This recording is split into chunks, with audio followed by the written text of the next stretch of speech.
Hello, salam, shalom, namaste, sat sri akal, aloha, hola, ciao, bonjour, bona, and privyet.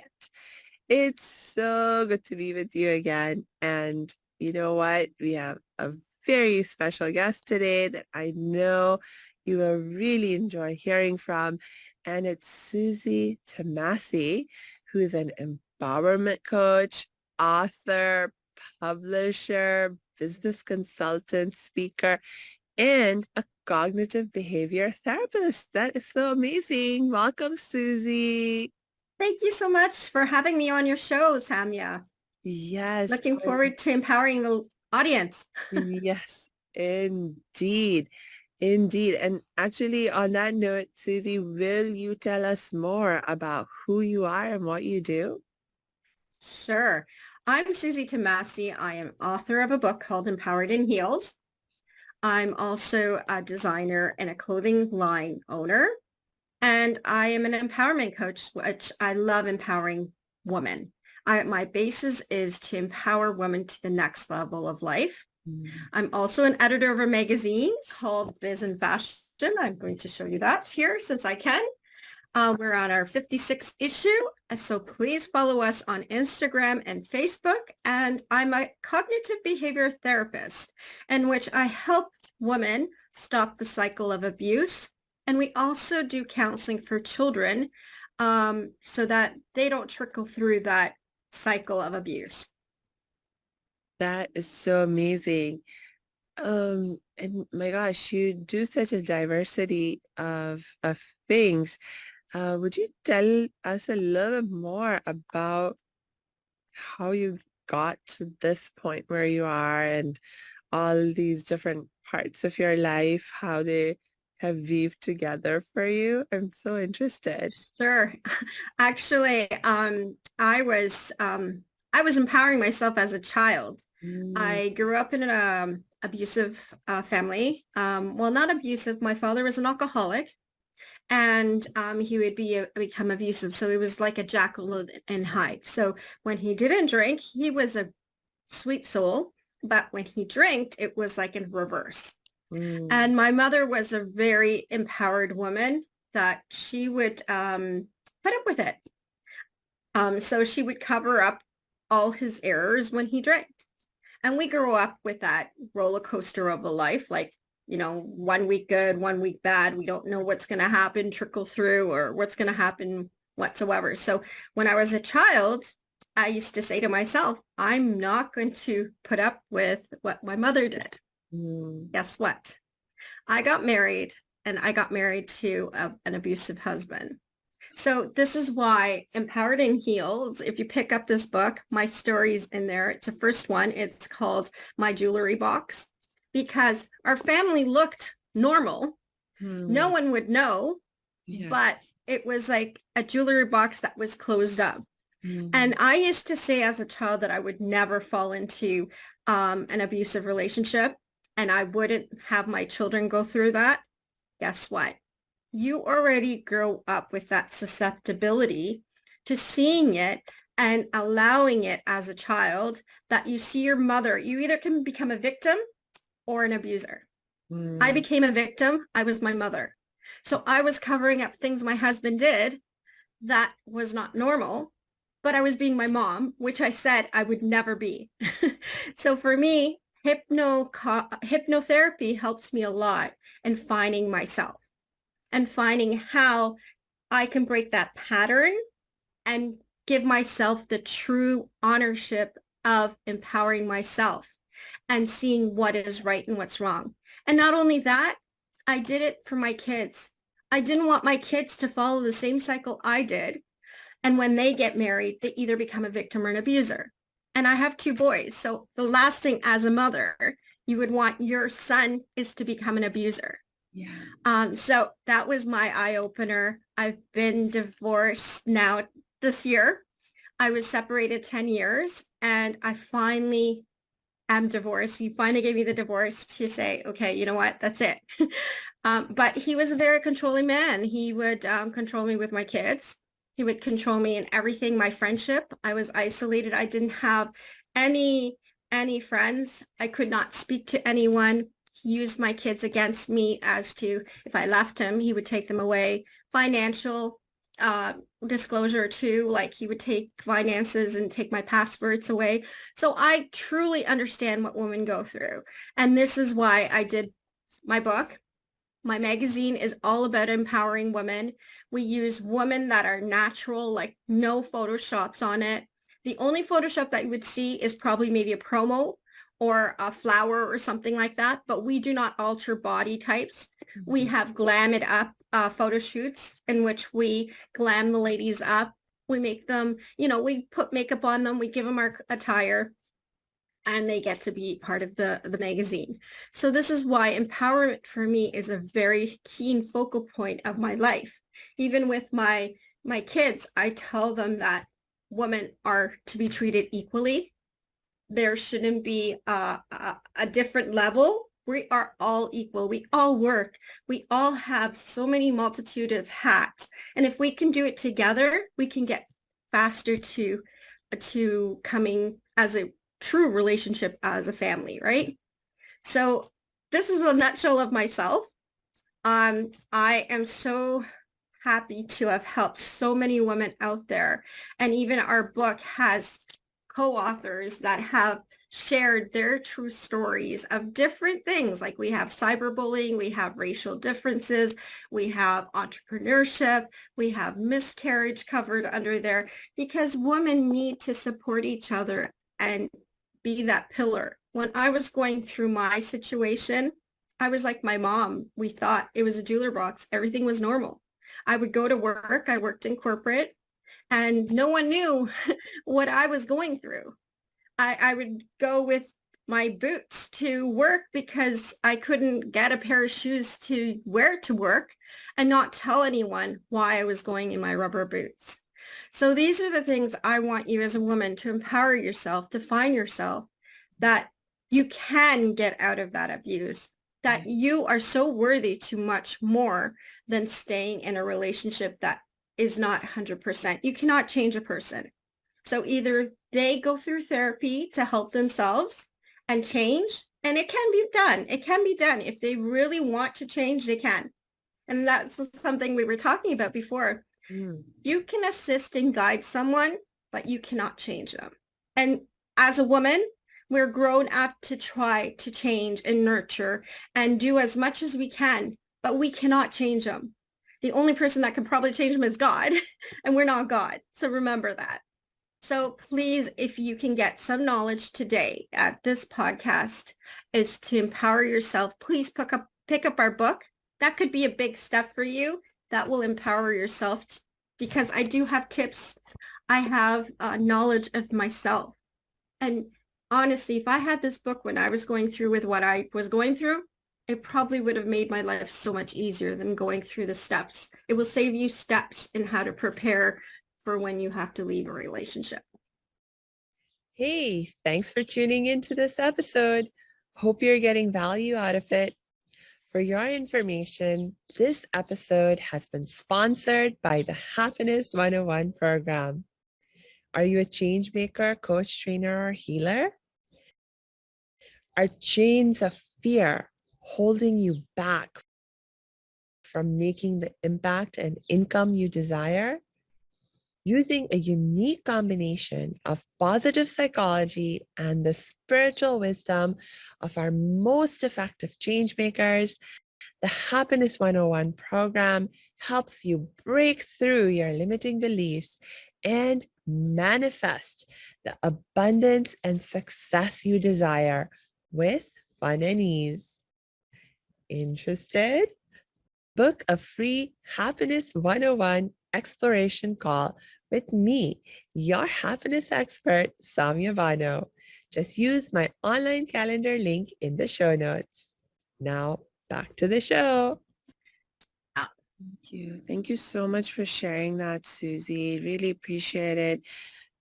Because you're so right. I think one of the biggest reasons why abuse is able to continue, especially in the context of our intimate relationships, is because we don't talk about it. We don't talk Mm-hmm. about it. It's like when you're going through the abuse yourself, there's all kinds of, things going on where you feel like you can't talk about it. There might Actually, be, you feel powerless. You yeah. feel like I would blame myself.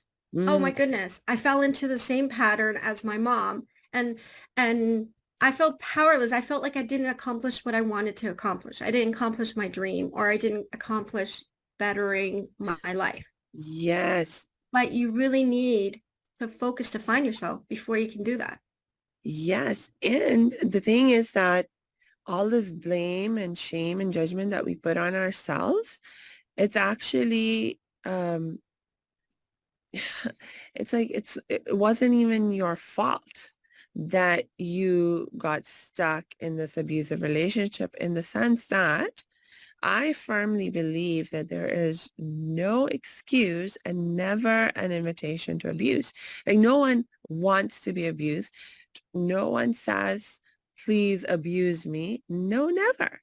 And in fact, when we look at the dynamics of abuse and how it happens, one of the biggest, um, I think, clues to that is that the person who is engaging in the hurtful behavior towards you will never take true responsibility for their behavior, and they always like put it back on you. So it's That's like, like gaslighting. Yeah. yes, it's like gaslighting, and there's like other terms The that maybe narcissist people can use. attributes to it in which they Yes, blame you. They make you yes, feel guilty.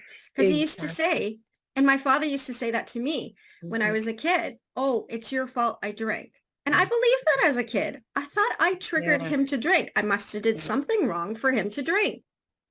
And I'm here like, okay, I'm not going to do this so he doesn't drink. But at the end of the day, it's him. He mhm, wanted to drink. So he had to exactly. blame someone else. And unfortunately, it's a child, any child. And then you put that in your mind and you think you're the cause to why he drank. But it's him, That- right? It's him. It's the same Exactly. thing as abuse. Like it's his anger that Yes, pushed him to do what he did. It wasn't you, because yes, everyone will have anger. Like we all have anger in us. It's how we control our anger and use that against it. We can go for a walk. We can do other things that you're not going to push that level to abuse, right? You right. know, no one should be hitting anyone, right?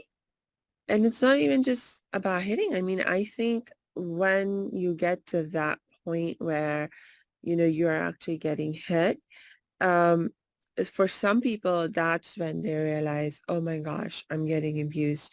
But the fact is that usually, it that's not the way it starts with abusive relationships.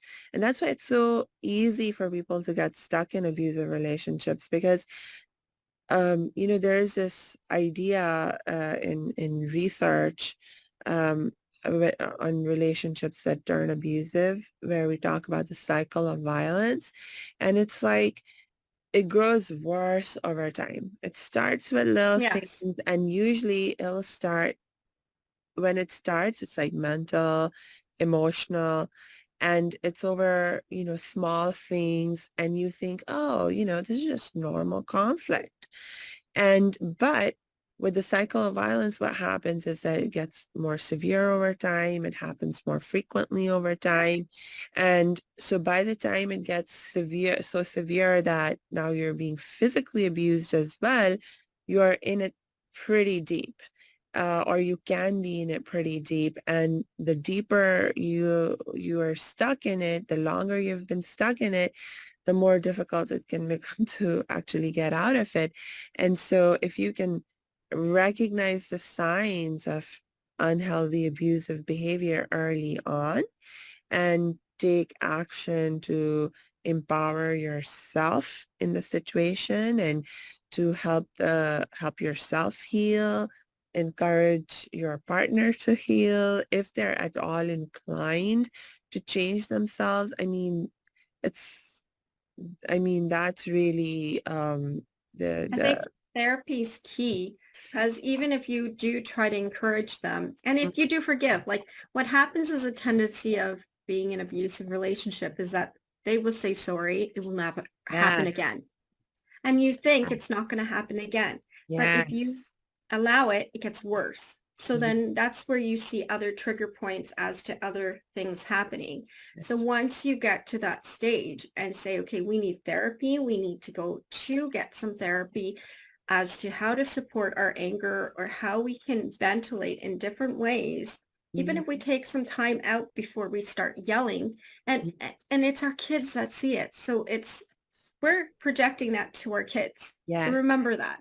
It's really key importance to try to keep a relationship happy in an amicable conversation so that they are not triggered and that they will not do what you're doing or showing that pattern.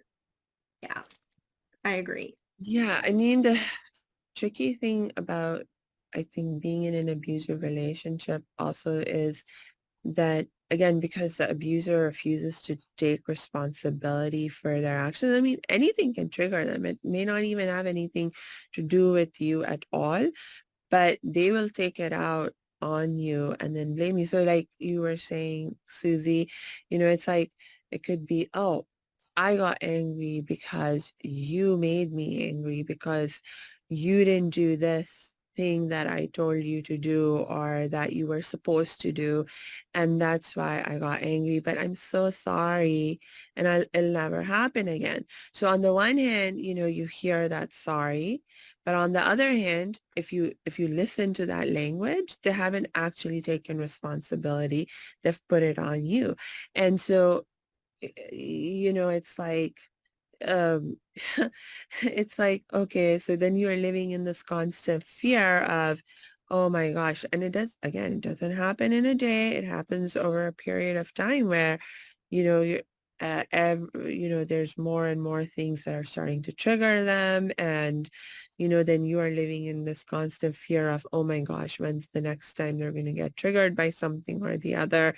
And what can I do to make sure they don't get triggered? But it hasn't, it's not about you. It's all about them. And, um, man, you just reminded me of, like, in a different context. So I was actually working with somebody. So it was a work relationship. It wasn't intimate partner relationship. But in my work relationship, I started to notice signs that my coworker, and they were actually in a superior position to me. They were my boss in a sense. And so I started to notice, like, unhealthy behavior and some, like, it wasn't I, you know it, at first, like we were saying, it was very mild, and it was like, okay, nothing to get hung up on, brush it under the rug, move on.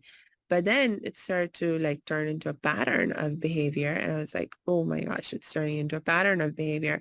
And so what I did was I said to them, okay, you know what? Um, um, I'm noticing this behavior, that behavior, this is unacceptable to me. And I cannot continue working with this kind of unhealthy relationship in the workplace. And so the person, when I first brought it out, they were like, oh, let's just talk about it, talk through it. And so we actually sat down to talk through things. But in that meeting that we had to talk through things, I noticed that this other person, they took all the time they wanted to say whatever they wanted to say, and I listened, and I validated, and I did my best to be present in a compassionate role and all of that kind of stuff. And then when it was my turn to speak, I kept getting shut up, Yeah.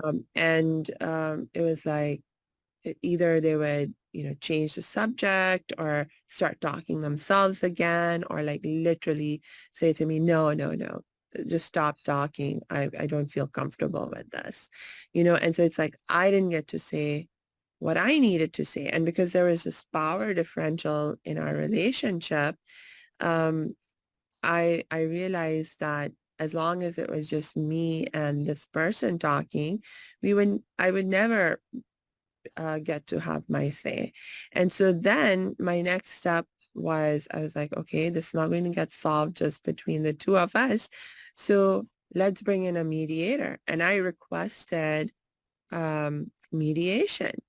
And again, what happened is that at first the person was like, oh, yes, this is a great idea. Let's do mediation. But every time we were actually going to be like, okay, set up an appointment. We actually identified a mediator. And then when we were going to meet, some excuse would come up and this person would try to cancel or reschedule. And so I allowed that to happen like 2, 3 times. And then I was like, okay, this person's clearly not ready and willing to actually engage in the mediation process. It's And true. and so then I was like, okay, this is it. I'm not going any further because I can see the signs Yeah. that, I yeah. think a great way of dealing with that, because you grow up with the susceptibility, right? And women are known not to talk or be passive and go with the flow and keep the peace. But you do need to vocalize, use your voice. And if you see something's wrong, like you had that treatment and you notice it was a pattern, you Mhm. wanted to stop it. And then that person's noticing, okay, she's noticing, she's picking up I'm doing wrong. That person needs to get some training or some extra help, right? And shouldn't be in that higher leadership archive. Um, but I'm glad you did that. And that's what it is. We have to take ownership and take ourselves to the next level of life and giving your voice to any situations. Because even if you grew up with a traumatic, you will be getting that pattern again. And as a woman, we need to take that empowerment of ourselves to say, no, that's not right. You shouldn't be treating me this way. Yeah. Let's work together and see how you can make things better so that we can work together, because Yeah. we're equal. You may be at a higher level, but you should have more training to not be there um, in that way, but we should be treated equally. Right.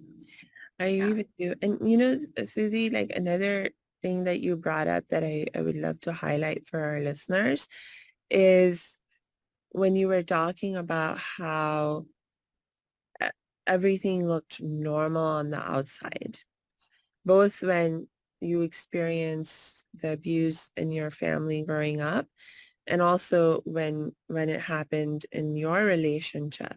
And because so many times people have these misconceptions or stereotypes in their mind that, oh, if a woman is getting abused, she must be a certain kind of woman. Like maybe she's not very well educated. Maybe she's not, you know, from a wealthy background. She must be poor, like, and these kinds of other stereotypes. But the fact is that this can happen to anyone. Like I can. it I'm a doesn't matter. professional. I Yeah. went through university. I never thought I would be able to fall into this, but it's something that you just pick up from when you're a child or even being a woman, because we are known to be prim and proper. We are known not to speak up. We are known to take the backside. We want to give, give, give, but where do we put ourselves first? And we lose ourselves. And Yeah. then if you have a person that takes advantage of that, Yeah. course they're going to put you at the back of the crowd. They're not going to think you're worthy of anything. That's why you have to take your power back and put your worthiness in you and say, no, this is not how I want to be treated. If you want to associate with me, then you're going to have to speak to me in a different way. And we need to work on this. Either we go both to therapy. Communication is key. And I think a lot of people, if they're in an abusive relationship, they don't talk about it. Yeah. And they say, sorry, sorry, sorry. And then they forget and they close that book and they think it's not going to happen. Or even a workplace relationship. If you let it go and say, oh, maybe she had a bad day and that's how she treated me. And then she did it again. That's why journaling is a key. To a lot of my clients, I tell them to do journaling because then you can pick up on behaviors of yourself. And Yeah. if you see that you're finding this happening at work and you're finding this happening at home and you're finding this happening with your friends, there's something that you are doing or you are accepting that is not good for you because Mm, that's the energy that you're bringing in and that's what you're going to always get. So this is where we come in through therapy and try to break those patterns so that you can see, okay, no, I'm going to speak up in this matter because this matter is important to me. And I didn't like that treatment because I shouldn't be treated that way, right? yeah. Oh, I love the journaling tip. I actually love journaling too. And I think that was one of those things that helped me also see the pattern because I realized one day, like I was like flipping through my own journal. And so I was like reading through like literally years worth of entries. And I realized that I kept talking about the same things, like the same problems that seem to keep happening in my life. And it, particularly in the context of unhealthy relationships and Mhm. patterns in my relationships, because I'm also a survivor of abuse, different form of abuse. I was sexually abused, but it's like, so I developed certain patterns in my context, and looking through my journal is one of the ways that I realized, oh my gosh, these same problems Yeah. keep coming up in my life. And it's like literally, literally years worth of that happening over and over again and not realizing it until I looked through my own journal. It's so true. It's things that we don't pay attention to, and it's so natural to us that we don't know that we're doing it. Yeah. It's like how we communicate to people. Some people are assertive. I I am not as assertive as I would like to be. I would love to be more assertive. That's I'm a kind heart and I treat everyone equally. But there are other people that like to belittle you and Mm, make you feel empowered. And I'm sorry to say it's mostly men. Men cannot understand women are getting to that level of them that they need to be arrogant and they need to make you feel powerless. And that's where you as a woman need to come in and say, no, I'm at the same level as you. I'm a leader. I'm an owner of a magazine. I'm this. And I don't care if I'm a woman. I'm equal to you. And you can talk down to me, but you know what? I'm not putting up with that. And that's when you get them. And that's when they say, shoot, you know what? I'm tackling with a different style of woman that it's not the 20th century anymore, that we have a voice. And that's where I want to empower women with. yeah, yeah, because a lot of times it is about what people think they can get away with, that and how you get stuck in abusive relationships, because again, with an abusive relationship, it's not about a one-time incident. It's like a pattern of behavior that repeats. And so usually, like we said, it starts out, it's some like relatively mild kind of seeming incidents, but in so far as you let the unhealthy behavior slide, and so then the person either consciously or unconsciously gets the message, then that when they are manipulative in certain ways, or they you know, are like, if they create drama, for example. I mean, this is one of the strategies that I know I fell for a lot, was that, somebody would create drama in terms of start to, raise their voice and,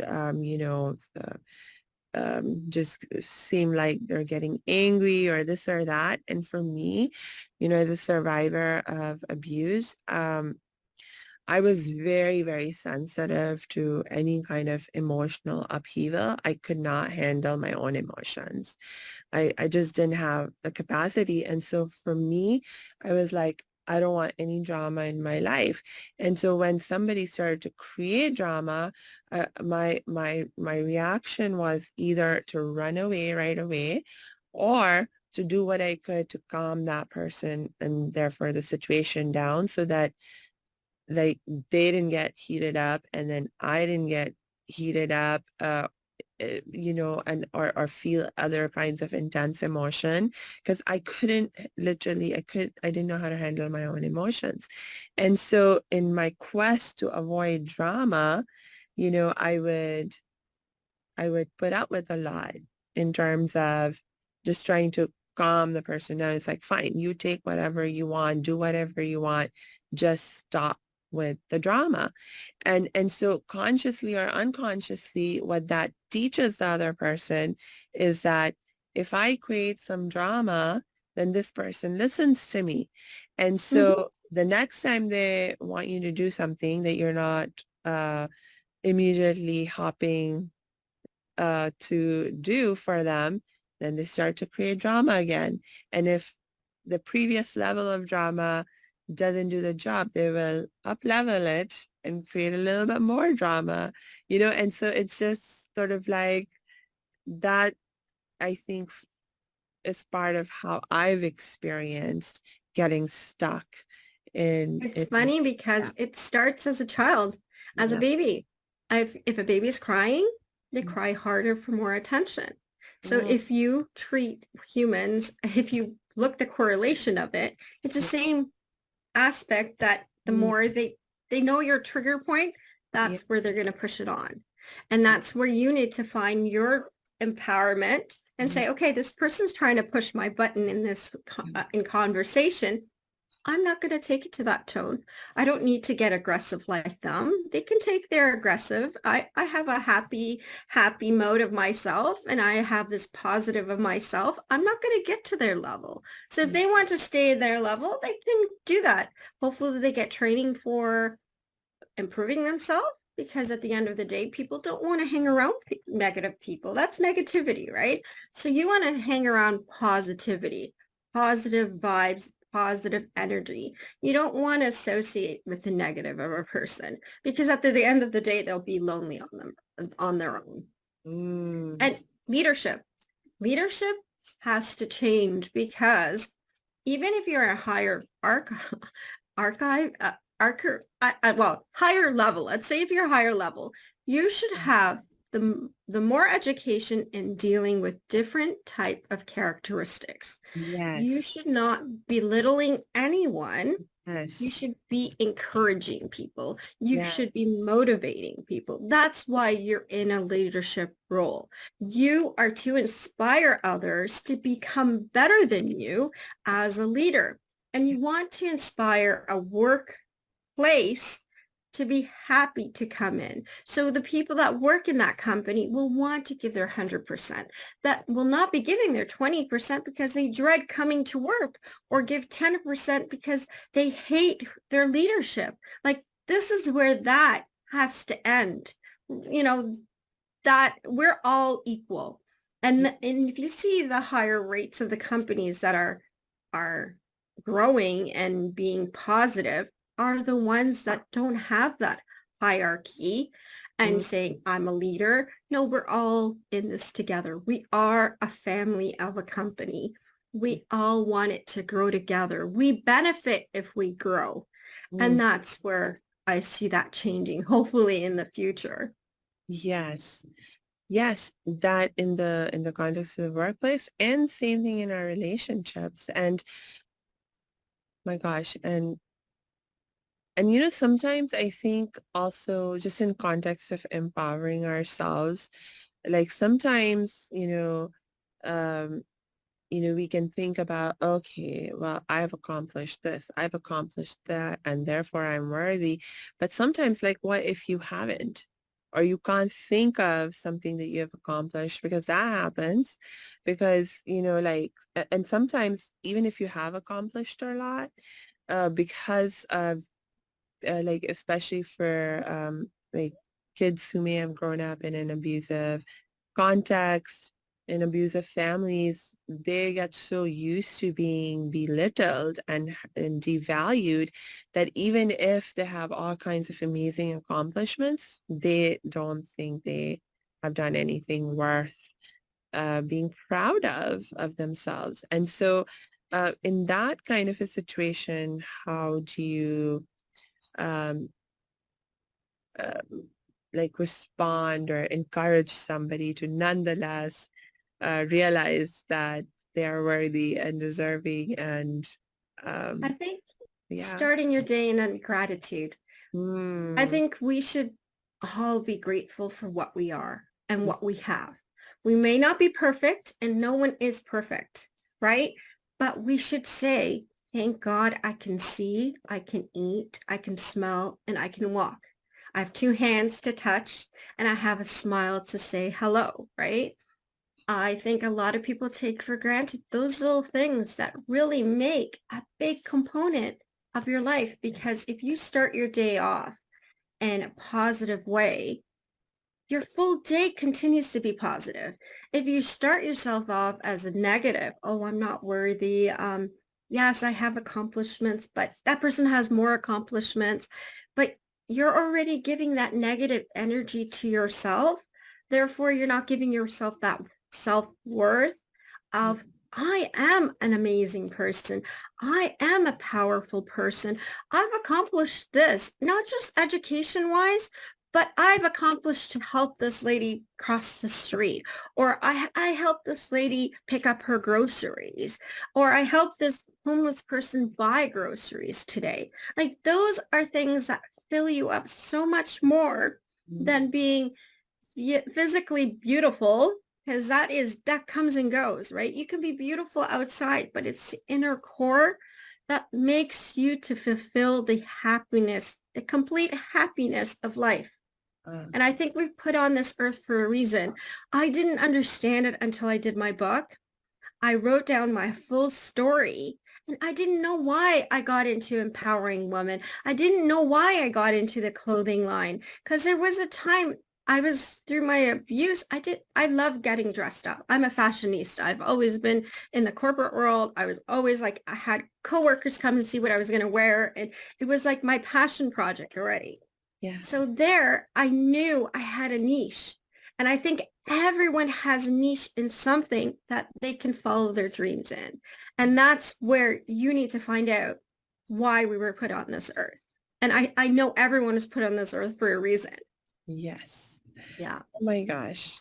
Thank you so much for sharing that, Susie. And ah, I want to keep talking, and we're running out of time for today, so I'm gonna have to start wrapping up. But do you have any last words, anything else that you would like to share for today? I would. Please look at my book. I'm going to give it again. It's Empowered and Healed. Just remember that, okay? If you want some type of motivation for today, take that in hand. Also, breathe. Learn how to breathe. We don't breathe as much. With COVID, we had a mask and our lungs have gotten smaller. So if you can take 10 deep breaths and meditate and start your day by giving yourself gratitude and say, I love myself, that is a big step to the door to you to become successful, because Yeah. everyone can be a success.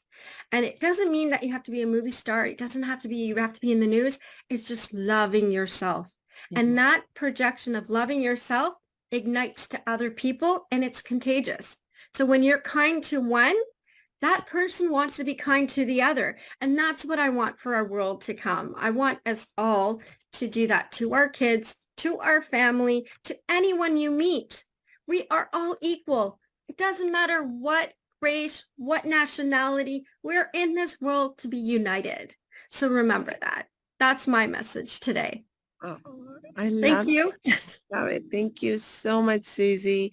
And to all of you who are listening, please remember, make sure to check the show notes because we will be dropping Susie's links in there, including the link to her book. So you can check it out from there. And yeah, I think until we connect next time, I just wish you lots and lots of peace and joy.